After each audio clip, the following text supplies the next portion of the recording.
Alizaliwa tarehe 25 mwezi wa 8 msimu wa mwaka 1996 nchini Tanzania. Nafasi yake uwanjani anacheza kama right back. Wako wachezaji wengi wanacheza nafasi kama hiyo, lakini nilijaribu kutafuta kumfananisha naye nikakosa kabisa. We ni mtu wa maana kabisa. Unajua mpaka unajua tena. Sometime naweza nikasema unajua mpaka mnaboa. Wengi wanatamani kujua leo hii nimekuja na jambo gani. Ukitaka kulijua jambo hilo, basi kaa kwa kutulia. Mwamba huyu alibahatika kucheza vilabu mbalimbali kama vile klabu ya African Sports, Mtibwa Sugar, Mbeya City na KMC. Je, unamjua mchezaji huyu ni nani na alicheza kwa nyakati gani?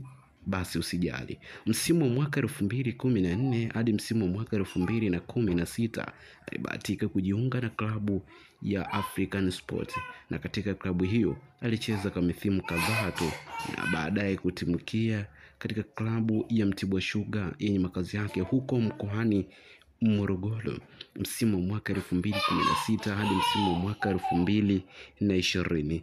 Katika klabu hiyo alidumu pia ndani misimu kadha wa kadha. Alionyesha kiwango chake kizuri kabisa.